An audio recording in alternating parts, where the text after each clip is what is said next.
Hi ladies and gents, and welcome to the Colour Cave, where we like to play with art stuff.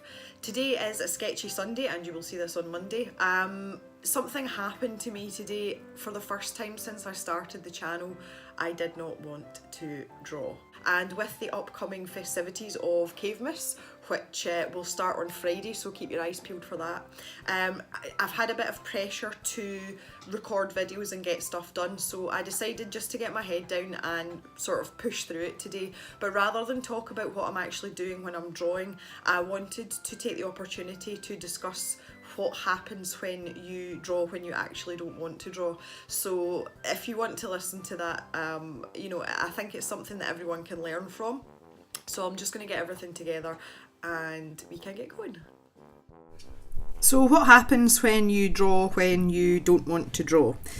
Well, first of all, the thing that struck me was that the idea for this picture has been in my head for quite a while, and it actually started off as a little bit of a story, and I find that a lot of my pictures actually come from that, and it's the idea that there's a sort of little narrative that goes alongside the picture. And as you can see here, I was sketching ideas in my sketchbook, so it was still planned, and I had a good idea in my head of what I wanted to do, and I was quite looking forward to it. But today I just didn't have the motivation. Now, I don't know whether it is because maybe I know that I've got a lot of work to do with other videos and I was kind of being forced into it, because normally my sketchy Sundays are quite relaxed and I think I'll just draw this today, and I kind of do it at my leisure, so that might have been a deciding factor. However, deciding to push through and just go for it was because I had this really clear idea in my head of what I wanted to do, and I was really looking forward to playing about with my watercolour pencils as well. However, there was no particular reason why I didn't feel motivated to draw. I just didn't want to do it, and this has happened to me before. I like to write in my spare time, and I have had periods of writer's block. I don't necessarily think that this was artist's block, I just think that I just didn't want to do it. However, because of the aforementioned pressures of the 12 days of Cavemas, which I'm hoping I'll be a lot more motivated about, I just went for it. And what was happening was, about a third of the way through the picture, I just gave up, and I just wanted to have the paper covered. I didn't want to spend time using the different layering techniques and things that I would do with watercolour pencils normally, and I really just didn't care about the picture, which was a shame, as I say, because there was a reason for the picture, and there was a kind of like a personal connotation to it. So I kind of feel as if I let myself down a little bit, and I'm a bit disappointed in myself. Now, under this circumstance, there's really two things that you can do, and I felt that I chose the wrong option. The first thing that you can do is do what I did and just push through. Now, the benefits of doing that are you are disciplining yourself, because we all have to do things sometimes when we don't want to do them. Usually there's more sort of severe circumstances surrounding it, and I'm not trying to make this any sort of anything dramatic, but I just really didn't want to do it, but I had to do it. And by forcing myself, the lack of motivation basically resulted in a substandard picture. And although that's not good in the long run, because it's the picture that you're left with and you're going to keep looking at it and you're going to keep regretting it, you disciplined yourself and made yourself do it. And that is an excellent skill to have. And in terms of art as well, it makes you learn from what you've done, and it helps you to possibly avoid in the future getting yourself into a similar situation. So in that respect, I was glad that I saw it through to completion despite not wanting to do it. The other option, and what I think would have been the better option for me in retrospect here, is to stop and walk away. Now, that sounds kind of counterproductive, especially if you have time constraints or any other sort of pressure on you to do something, but I actually think I've talked about this before, and I should have taken my own advice. If you reach an impasse, or you just kind of grind to a halt for any reason, sometimes it's better to get up and walk away. And today I should have stopped, and it might have been about here actually in the picture, when I'd got to that point where I realised I didn't care. I should have got up and went away for a couple of hours and gone and done something else. just that switch. You all know the saying, a change is as good as a rest. I completely agree with that. And quite often in these circumstances, I should get up and go for a walk. I am surrounded by beautiful countryside. I live on a farm, and there's lots of places I can go where I will be left to my own devices, or I can take my dogs if I want. And I find that quite often that just having that sort of headspace to let your brain wander and think about other things, try not to think about your picture too much, that's a really, really good way to sort of reset things and just contemplate what's going on. And if I had done that and left it for maybe a couple of hours and come back later on in the evening, it would have meant that I would be filming into the wee small hours. However, I don't have any pressures on me in terms of having to get up in the morning, that kind of thing, within reason.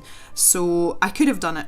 And I think that if I'd done that, I may have had at least the patience when I returned to the cave to add in those details and do some layering and just make the standard of the picture that little bit better. So if you do get into that situation, that is always an option for you. You know, go and phone a friend and have a chat, or meet someone for coffee, or go for coffee on your own. Anything at all that's going to take you out of the situation and just give you a break from it, because sometimes that is all your brain needs, just to get you back into the right frame of mind to sit down and actually accomplish something. So why did I feel that it was important to talk about this and also to put this video up? I could have quite easily just scrapped this video that moment I decided that I didn't care about the picture. I could have done something else later on, and funnily enough, later on in the evening, I sat down with my sketchbook and a pencil and I drew a picture of a character from a video game that I used to play when I was a little bit younger, and I was only at it maybe 15 or 20 minutes, and it turned out great and I really enjoyed drawing it. I could have filmed that, but it's quite important to me as a YouTube creator and as a person to keep things real. And one of the things that I really wanted to get out of this channel was for people to learn along with me, because when I started the channel I was a very inexperienced artist, and the only real drawing that I had done was, random doodles here and there, and when they make you do things at school. I didn't even take art at secondary school, and I really wanted people to be able to see the processes that I go through and kind of learn along with me, good and bad. And as a person as well, I am a very firm believer in keeping things real, which becomes increasingly difficult on the internet. You have probably heard or seen statistics on how social media is affecting people's mental health.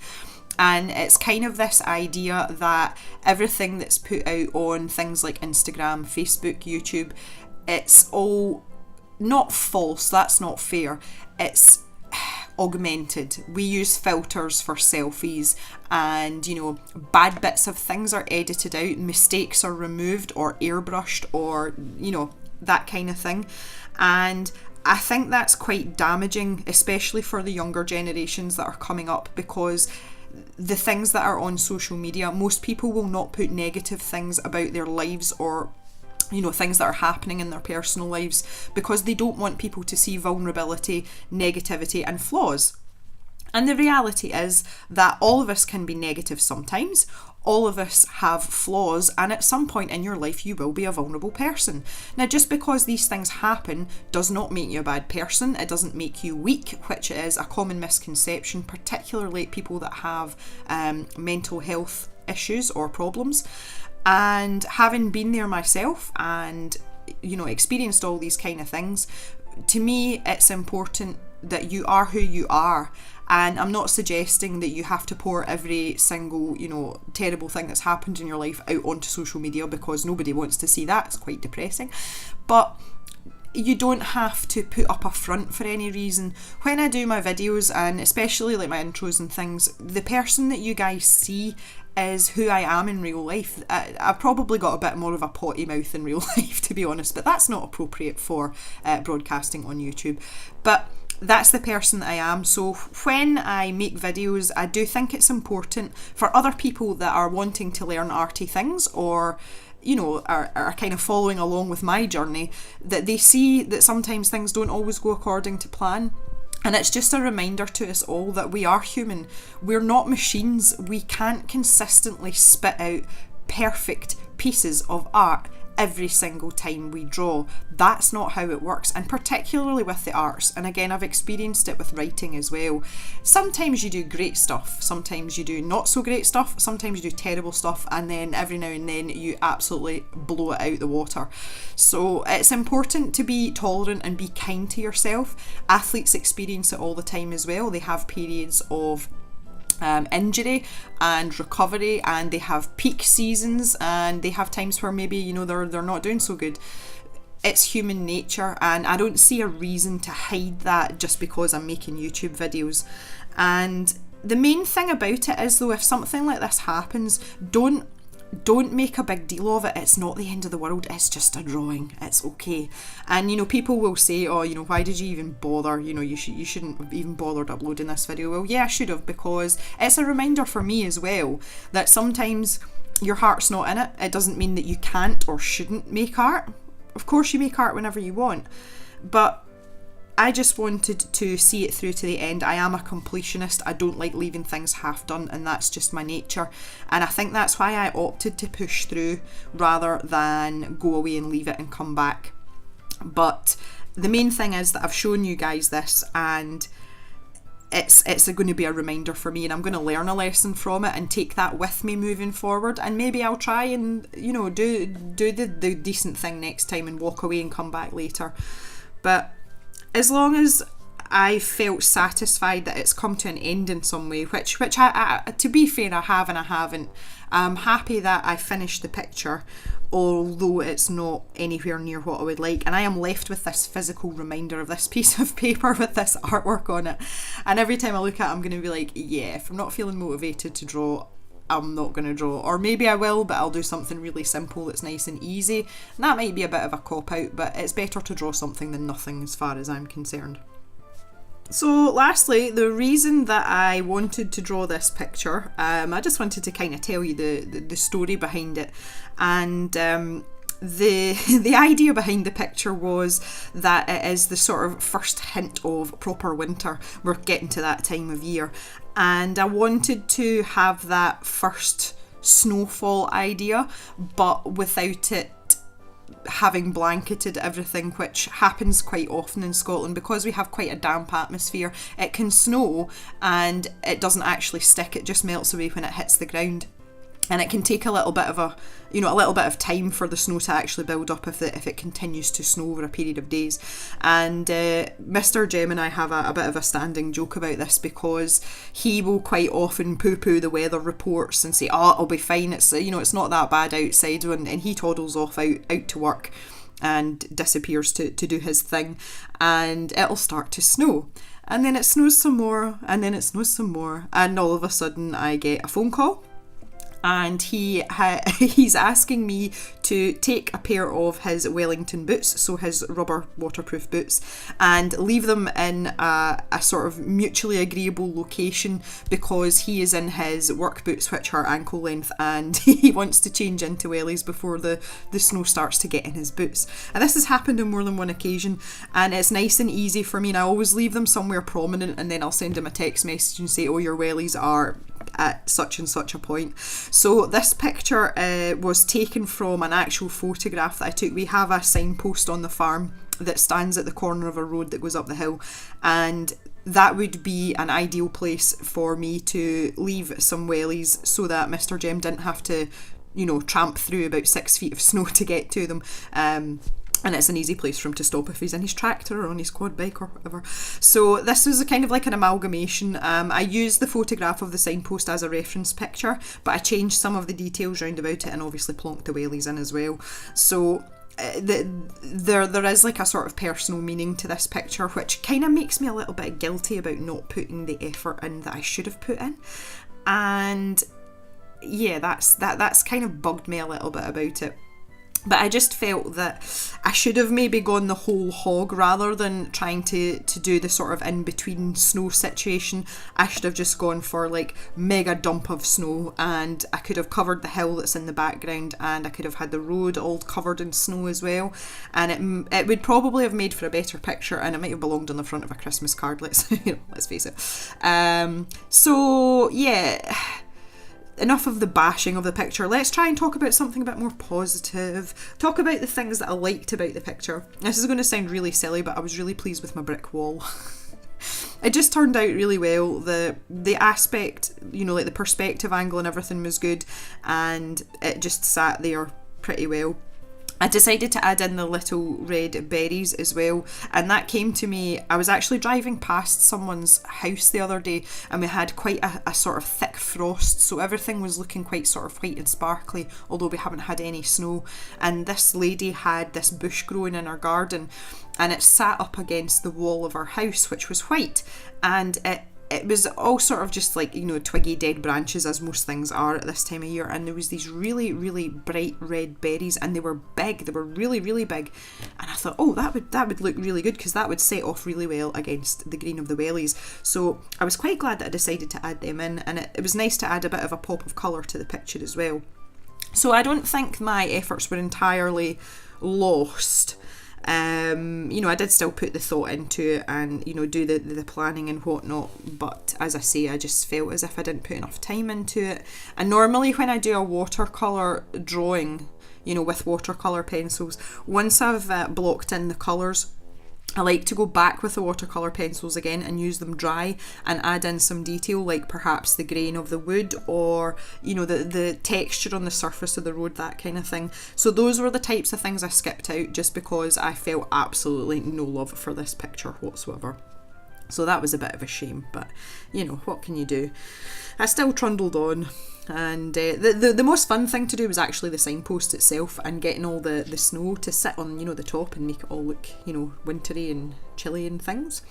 The other thought that I had as well was to go back with a Wink of Stella pen, which is like a glittery brush pen, and go over my snow. You know how you get these Christmas cards that have got the glitter stuck to them, like that kind of thing.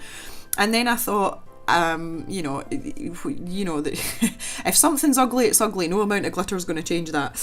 So I decided against that as well. But yeah, anyway.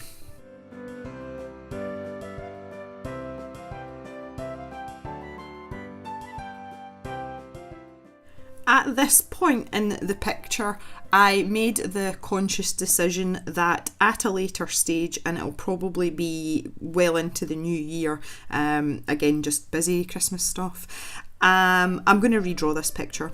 I'm going to do it. I've been sitting here thinking about it the whole time I've been doing this voiceover, and I am going to go back and I am going to draw exactly the same picture, and I'm going to right my wrong and put in the effort and put in the time and really make it what it deserves to be.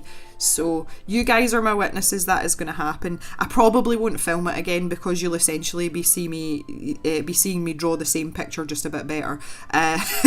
But I will share the outcome of it when I'm finished it. I think that's probably a better idea. Again, talking about quality content. I'm going to draw the same picture twice. Oh yes, more YouTube videos. Which reminds me, that brings me on to a completely unrelated subject. If you have anything you would like to see me draw, or if there's anything that you would like me to try, then please let me know in the comments, because I am always open to suggestion for stuff like that, and it's nice to have ideas from your community, because you can give a bit back. If someone's really keen on something, then makes them happy when they see it. So feel free to suggest anything that you like, and I will certainly put my mind to it, but probably when I am motivated to draw and not when I'm not. So that would be absolutely awesome, guys. I'd love that.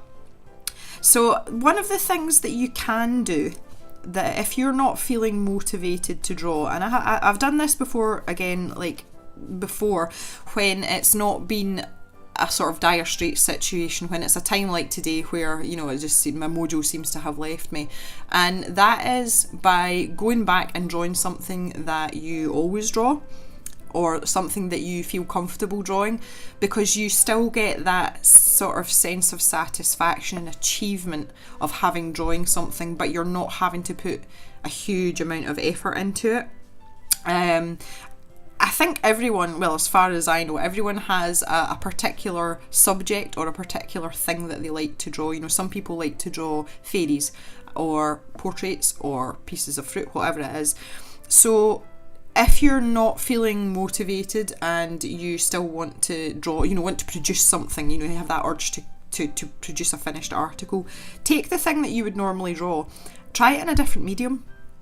Or, you know, put a twist on it in some way. So say if you like to draw dinosaurs, don't just draw a T-Rex, draw a T-Rex holding a burger, or, you know, just mix it up in some way. And that can be enough to give you a push to do something and you know, keep improving, but you're still essentially in that comfort zone of drawing something that you're familiar with. That's quite a good tactic, and I have seen other people use that before, and it seems to work quite well. I personally don't have a pet thing to draw, not yet anyway. I am most comfortable drawing just in a graphite pencil. That is my favourite thing to do. So I think maybe that's what happened to me tonight when I sat down with my sketchbook. And again, this is another maybe why, where, what if. If I had sat down with that sketchbook and that pencil before starting to draw this watercolour pencil drawing, it might have gone better, because that finished article of the character that I drew, I was very satisfied with it, and it might have given me the, you know, just that extra push to do what I should have done with this picture. Who knows? Anyway, I'm going to leave it at that, guys. This is nearly the end of the video now, and you can see that the picture is, well, as completed as it's going to be. So I'll leave you to look over at the finished article, and I will speak to you at the end card. Imagine that.